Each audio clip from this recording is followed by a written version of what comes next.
Welcome to the Mission First People Always podcast. We're glad you're here. And now our host, Dr. Mike Patterson. It's Dr. Mike Patterson, your host of the Mission First People Always podcast, where we talk about what it takes to be a great leader and how to build a great team. I'm glad you're here. And if you like what you hear on today's episode or any of our past episodes, please give us a review and hit follow or subscribe on Apple, Spotify, or wherever you get your podcast. It will help others find us. Now, I'm coming back from a 2-month hiatus from the podcast, a summer break of sorts. But friends, let me assure you, your hardworking host has not been lounging around the pool on vacation. In fact, in some ways, it wasn't a vacation at all because I've been extremely busy traveling the country, doing some really meaningful work with my clients. It's been energizing to meet leaders and better understand what they're doing, what I can help them do better in order to build stronger teams, to get better results, to drive mission execution. And I'm quite excited to share some of the things I've learned with you from my travels on some upcoming episodes. I did, however, have the opportunity to travel to Europe for a couple of weeks with my beautiful wife. We spent several days in Prague, Vienna, and Budapest, and just soaked in the culture, the history, and of course, the cuisine. Travel gives us perspective and appreciation for different cultures. And it was such an enriching time. We can't wait to get back to Europe. But now I'm back, focused on the podcast with a lineup of interesting guests here to discuss topics that I know are important to you. We're going to kick off the season with a topic that we hear and read a lot about, but at the same time, people often don't talk a lot about how exactly we do it, how to take action. That all seems to be a bit elusive. Today, we're talking about innovation and how teams can learn how to better innovate, be creative, come up with new ideas and ways to do things in the way they operate and engage issues. Natalie Turner called innovation the survival skill of our time. And I think she's right. If we don't change, if we don't innovate, we're not going to survive.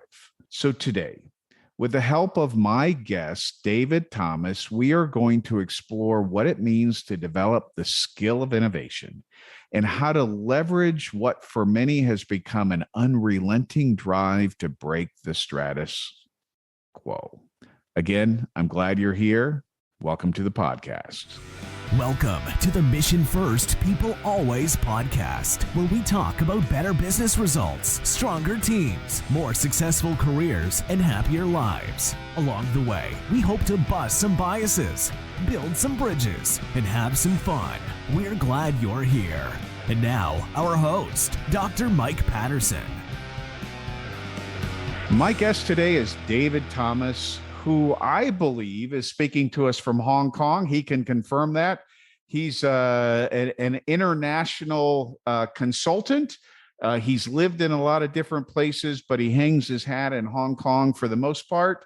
I've known David now, probably 15 years, maybe. We go back quite a ways, and I've always enjoyed all of my interactions with David and respect him professionally. He's a improvement scientist, and I love the way he presents himself in that way. He's a business coach. He specializes in strategy innovation, process improvement, and leadership effectiveness.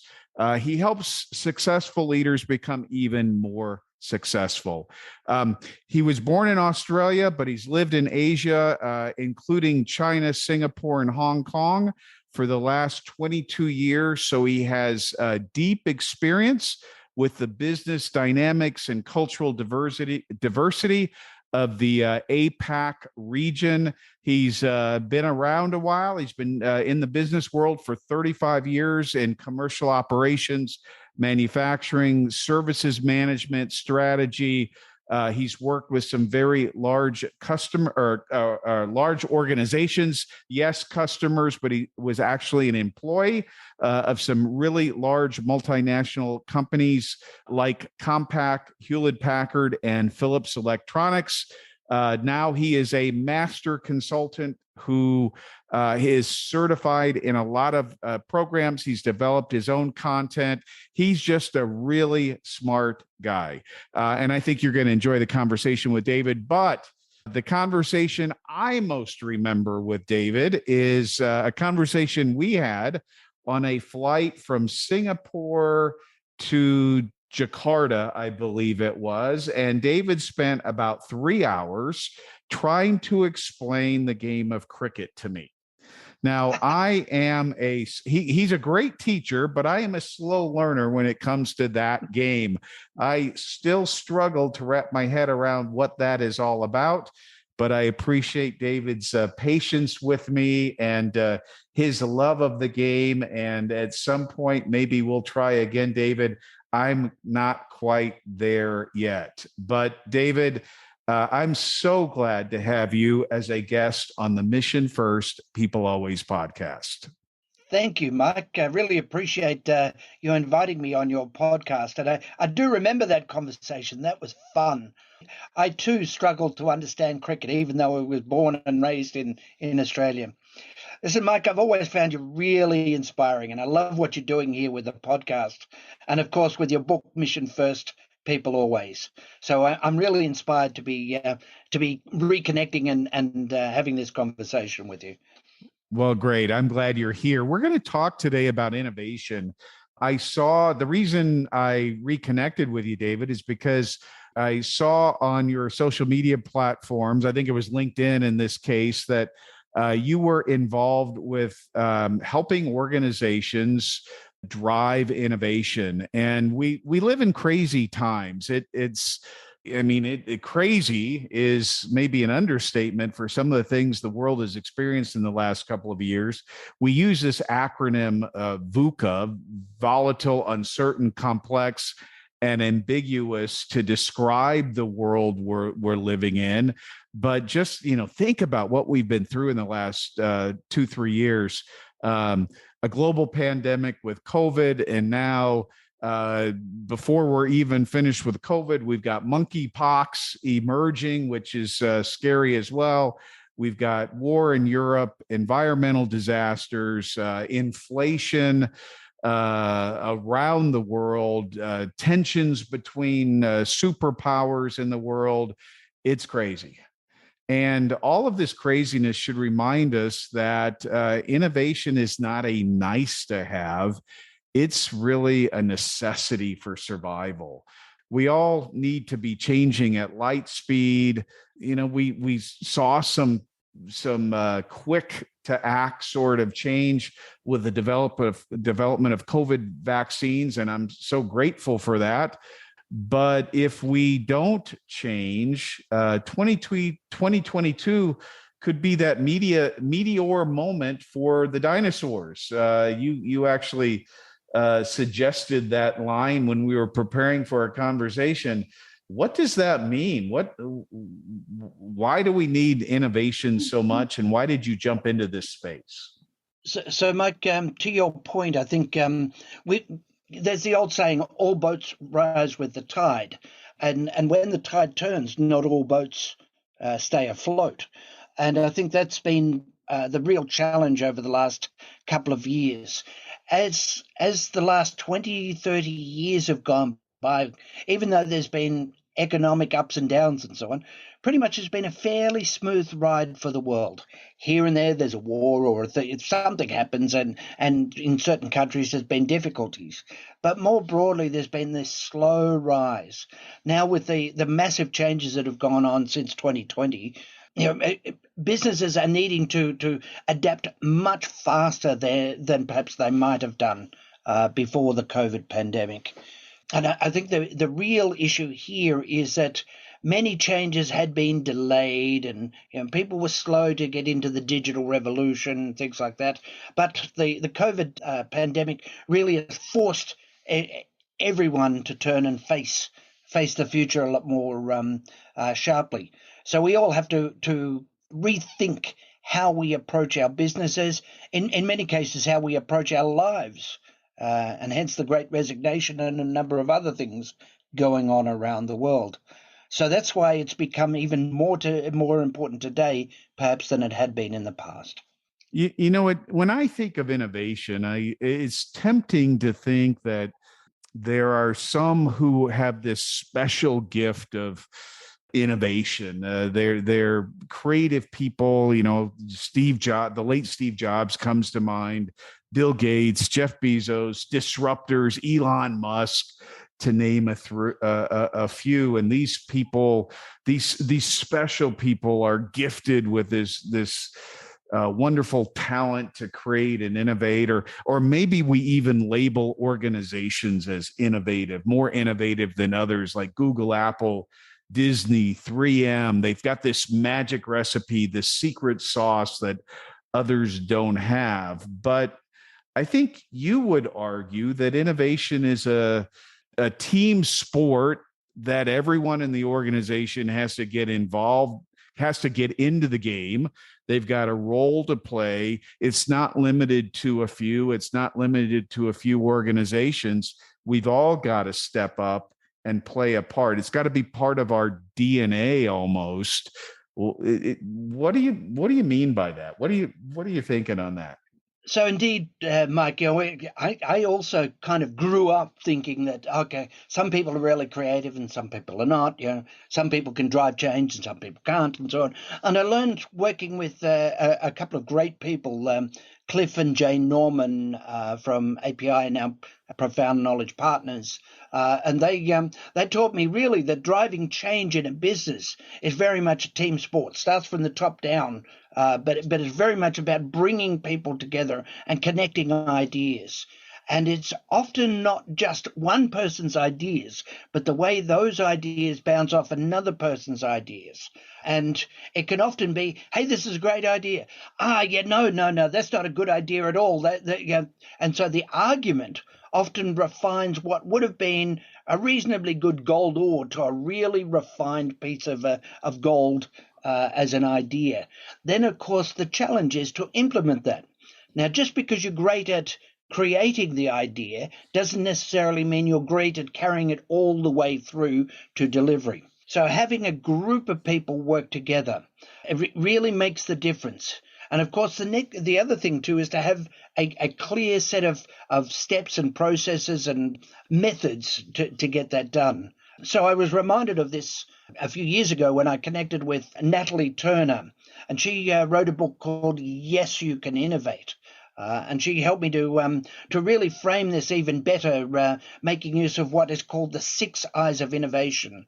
And it helps organizations and individuals, if that might be, step through the stages of innovation, but also to understand the mindsets or the competencies we need to gain at each stage or have available at each stage in order to continue the process of innovation.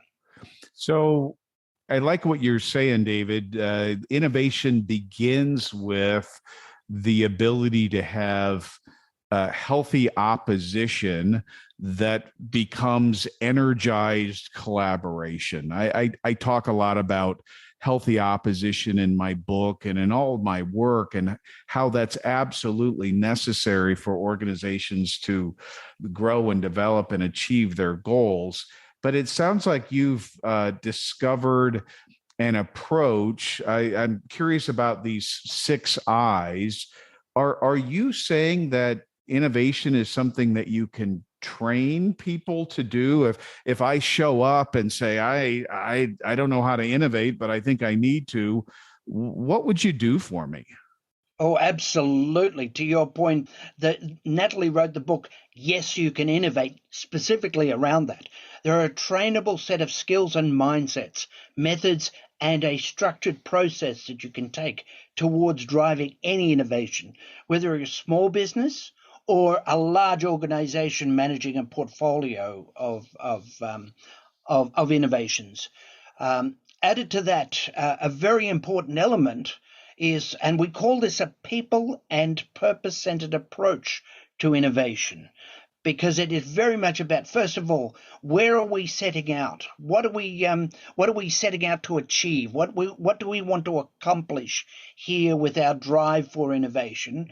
And then how do we engage the people involved in that? And if you're in a small business, it's a matter of stepping out and asking people to be involved. For a large business, often it's a case of training people to be involved. But anybody can innovate as long as they understand the principles behind it. So I was, when you said it begins with purpose, a couple of famous statements from really famous, smart people who have contributed a lot to our industry, our world in the last 30 years. Stephen Covey said, begin with the end in mind. What are we trying to do here? Simon Sinek sort of rephrased that with the start with why. Purpose is what we begin with in the change process, the innovation process, because if we're not acting on purpose, if we don't have a clarity of mission, what's the point? Is that kind of what you're saying? Absolutely. And to your point, this is where your mission first, people always principle comes into play. Is unless you're clear on what issues you're setting out to solve in the world around you, then it's just random. So the intent is to go after stuff that really adds value to society, and hopefully can add value in terms of profit for your business. So let's talk about these 6 I's. I'm intrigued by those, and I'm a training guy. You're a training guy. You're also a consultant. What are the 6 I's, and how do we leverage those 6 I's to drive innovation in our organizations? What are some? Walk us through the 6 I's. I'm curious. Great. So the 6 I's are in fact a set of, if you like, steps or processes, but it's not necessarily a linear journey. And in fact, the model is circular, based on the fact that we might iterate back and forward between various steps of the journey. So the first I, after we really define the purpose, what are we setting out to achieve? The first I is to identify. And this is to identify trends or patterns in the world around us, maybe in our business or maybe in the broader society around us, and look for opportunities or problems that we may be able to go after solving. And at that stage, we're going to identify the customer or the recipient of the benefits that we're going after here. And we're also going to then try to put together the challenge into some sort of dilemma statement, and so on. Then we're going to move on to the stage of ignite, and this is what most people relate to in terms of innovation. Ignite is all about igniting creative ideas. This is generating lots and lots of ideas purely in a brainstorming approach, and there's various different methods that we might take to do that, but that's not the beginning and the end. So once we've got those long list of ideas that we can start to generate, the next challenge is to pick which one, why this one, and so on. So we want to narrow that list down through various methods. We use the term investigate.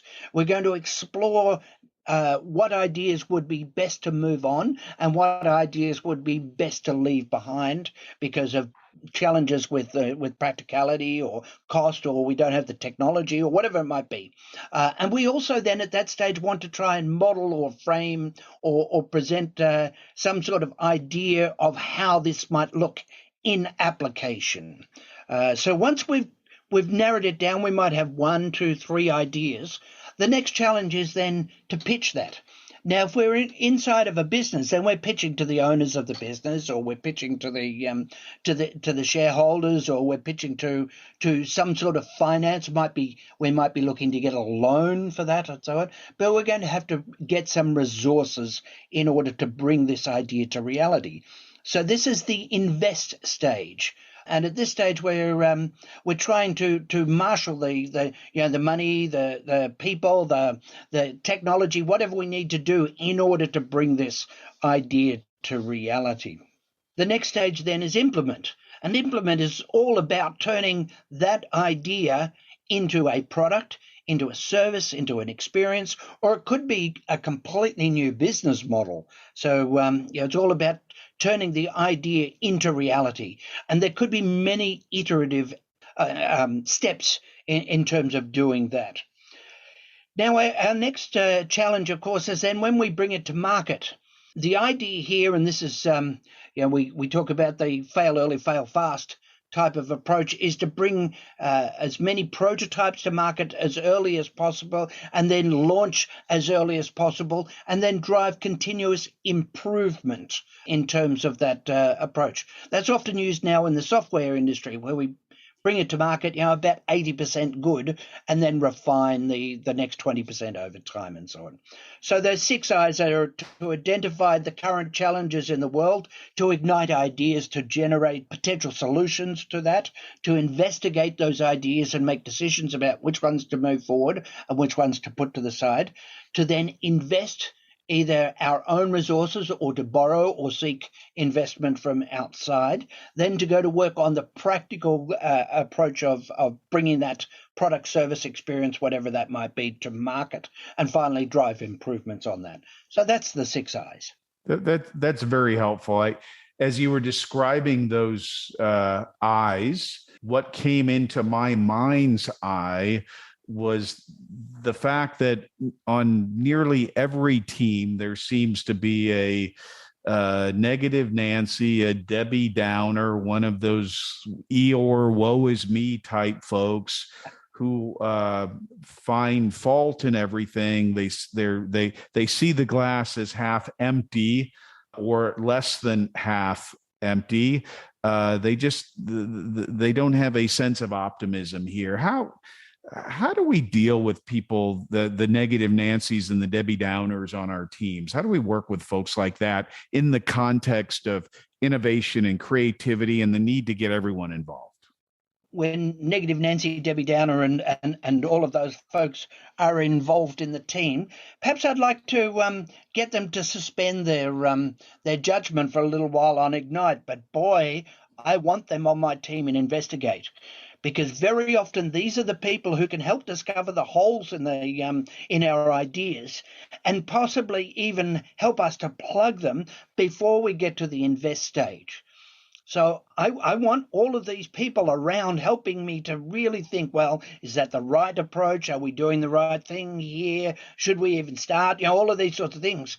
When you've got a little bit of power behind it with some positive people, you need a few people asking hard questions as well. That's a great point. And what I have discovered in doing the work I do and have done for many years is some of the people who are asking those hard questions are actually on the team. They're on board. They want to see success just as badly as the upbeat, positive cheerleader. They just know that we've got to think through some of these tough questions and anticipate the challenges we're going to face. And it's better to do that early and often than wait till we spend a lot of money and gone down the road and wasted resources. Is that your experience too? Absolutely. Let me give you an example of that. I was doing some work with an organization in Japan. And in fact, they had a dynamic young leader in the organization. But the second in command, he was a grizzled old, he'd been around for, I think, about 180 years, amazing old guy, but he was one of these tough nuts. And we got into some meetings about making some change. And the managing director of the business sort of opened it up to the floor and says, "Okay, I think we should do this, and I think we should do that," and so on. And what happened was it would go around the table, and they would all follow the boss. Oh yeah, okay, that's a good idea. And then they get round to this old guy, and he'd, I don't think so. And then he would launch into what he would be saying. And very often he was absolutely spot on. And if it wasn't for him, I think that that business would have made changes that were absolutely inappropriate for the business. And because he'd had the experience, he was also, because he was really committed to that business, he wanted to make sure that everything that he did was right. So he was willing to fight for it. And that was quite impressive. Yeah, we need those folks too. David, tell us about how you work with organizations to develop the skills around the 6 I's. What does an engagement look like? Do you come in and do training, or is it more a coaching and consulting approach? How do you help your clients? So that's a great question, Mike, and it really depends on the client. The solution fits the need of the client. If it's a large organization and they're wanting to drive a broad change in the way they drive innovation, then they might kickstart that with a big program, a whole bunch of training. Actually, we have a fabulous program called Spark, which is a really fun, collaborative one-day experience. Or it could be delivered in online in 3 modules to take participants through forming innovation teams, going through the innovation cycle. Then they'll experience that whole 6 I's approach through one day. And it peaks with the pitch competition. And it's a whole bunch of fun. Everybody then sort of experiences each other's pitches, and everybody votes as to which one's the best pitch. And then that the ideas generated can also be a great outcome for the business, because they can then take those ideas away. And that's kind of like a fast start for a large organization, which we would then go on to coach maybe the innovation projects that might come out of that, and coach leaders in the business to drive and manage innovation. For a smaller business, you don't always want to start with a big bang. Maybe you want to just start with a few things. So we might come in and work with the owners or the leaders of the business and say, okay, well, where are you headed? What do you want to achieve with your business here? And where do we think we might start? So we might start exploring some of the challenges, maybe from a marketing angle or operations changes and so on. Maybe looking at, hey, we want to refresh the products that we produce or the way we deliver our services. So it might be more close consulting. What are some of the things that get in the way of innovation and creativity? We've talked about people and purpose and process and methods and tools and all the things that come along with the 6 I's.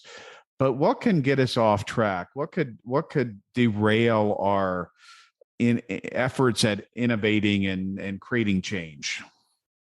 Yeah, it's a great question. First of all, crisis. I think we often tend to drop into a bunker when we get into a crisis. So some people look at crisis as the Chinese do, as it were. They say, it's danger and opportunity mixed together is what crisis is. That's the way the character is built. And so they get kicked on to, hey, it's an opportunity for driving change. But many others kind of hunker down and, okay, well, let's pull ourselves in and stop doing anything unnecessary, like innovation or like doing stuff for the staff and things like that. And in fact, that's exactly the time when people need to be driving change and innovation. Other things that can happen is that, and business is tough. That you find yourself, you grow to a certain point, and particularly as leaders of a business, you're just flat out busy. So you get so focused on today's innovation and delivering the products and services today, maybe having to do more hiring, so you're interviewing constantly and so on, that you lose focus of the future. So that's the other thing that I see often is preventing businesses from really driving change and innovation, is they just start to look at their feet rather than at the horizon.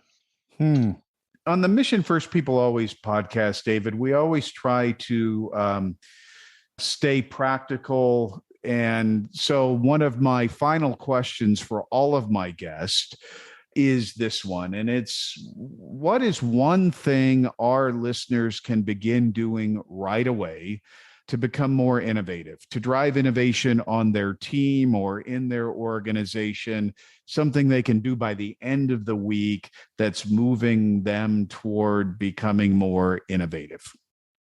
Can I offer three answers to that, Mike? And the very first one of that, if you're a small business, is get out and talk to your people. Ask the people at the front line, what are the problems that you face day to day? What are the problems that our customers face day to day? And really do a little bit. The whole management by walking about bit was sort of poo-pooed a couple of generations ago, but there's a real benefit of getting out there and really finding out what the challenges are, and then sit down and have a confab with your people about, hey, if we want to drive some change here, if we want to start doing some great things for our clients, what could it be? And maybe even get out and talk to customers more about, hey, aside from what we're doing today, what are the things that you need from us? What could we do? Now, they may not necessarily, tell you that, nobody could tell you that they wanted an iPhone or a bicycle tire with air in it. But if you can see the problems, maybe you can start to generate some ideas. So that's the first one. I would highly recommend people to read Natalie Turner's book, Yes, You Can Innovate. And that gives you some really good step-by-step stuff as a small business. For larger businesses, let me recommend that you reach out to perhaps an innovation consultant, or maybe reach out to somebody from our certified practitioner team around the world who can help your business start to formulate a plan for driving change and innovation in your business if you don't already have that. And if you have that, how then to get that broadly generated down through your organization.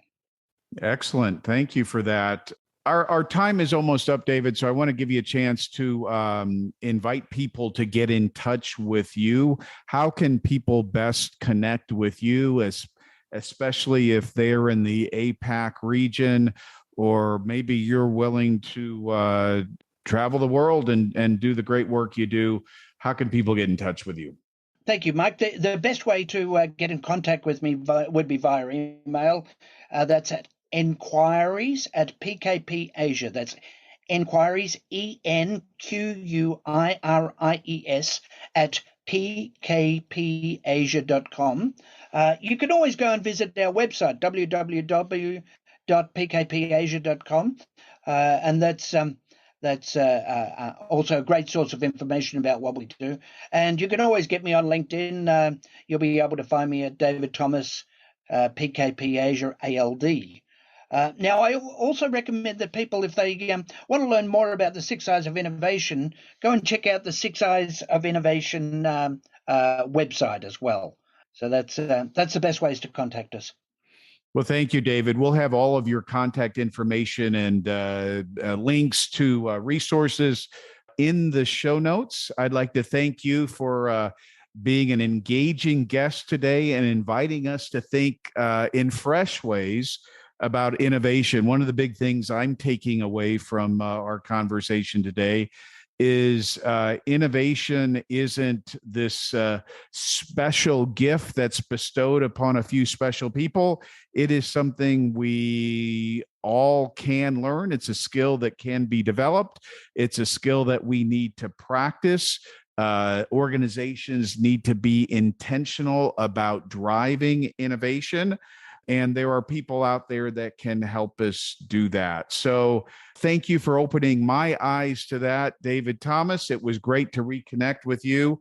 I'm going to have to keep working on my cricket lessons here. Next time we talk, maybe you can quiz me. I hope I don't fail, but it's always good to reconnect with you, my friend, and to our valued listeners. Thank you for being here for this episode of the Mission First People Always podcast. Please join us for the upcoming additional interesting conversations with these really smart, fascinating guests that I get to hang out with and talk with about things that can help you become a great leader and builder of great teams. Check out my book. All the things that I'm doing is kind of out there in my social media platforms. But I just appreciate everyone. Until we talk again, be a great leader and build a great team. God bless. Thanks for listening. We hope you enjoyed today's episode. If you want to create a stronger, more people-centric and empowered culture for your organization, visit drmikepatterson.com.